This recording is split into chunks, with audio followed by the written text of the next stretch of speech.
ঢাকা ১৭ আসনের নেতাকর্মীদের সঙ্গে মতবিনিময় করেছেন বিএনপির ভারপ্রাপ্ত চেয়ারম্যান তারেক রহমান। চেয়ারপারসনের গুলশান কার্যালয়ে এই বৈঠকে বিএনপি এবং অঙ্গ ও সহযোগী সংগঠনের নেতারাও ছিলেন। তারা জানিয়েছেন, তারেক রহমানের নির্বাচনী আসনের মানুষের আশা আকাঙ্ক্ষা নিয়ে আলোচনা হয়েছে। দলকে আরও সংগঠিত করতে কী করণীয় তা নিয়েও আলোচনা হয়েছে। রাহুল রায়ের রিপোর্ট। বেলা ১১টার কিছু আগে বিএনপি চেয়ারপারসনের গুলশান কার্যালয়ে আসেন বিএনপির ভারপ্রাপ্ত চেয়ারম্যান তারেক রহমান।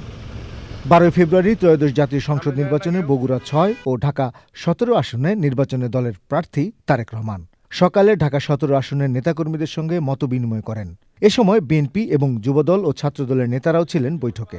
এই এলাকায় ওনার বসবাস, এখানে রাজনৈতিক অফিস, নেতাকর্মীদের সাথে আরও গভীরভাবে তাদের সাথে পরিচিতি এবং এই এলাকার সার্বিক অবস্থা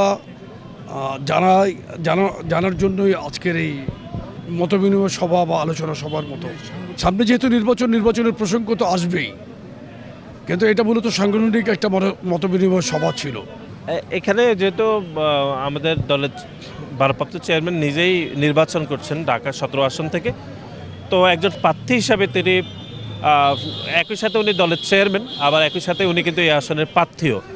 তো যারা আমাদের নেতৃবৃন্দরা রয়েছে, ছাত্রদল, যুবদল, স্বেচ্ছাসেবক দল, মূল দল, সবার সাথে তিনি আলোচনা করছেন। ভোটারদের থেকে কি সমস্যাগুলোর কথা স্পেসিফিক করা হয়েছে সেগুলো উনি এখানে লিপিবদ্ধ করা হয়েছে এবং দলের পক্ষ থেকে সেই সমস্যাগুলোকে কিভাবে সমাধান করা যায় বা কি দলের পক্ষ থেকে আশ্বাস দেওয়া হবে সেগুলো উনি ওনার পক্ষ থেকে বলে দিয়েছেন।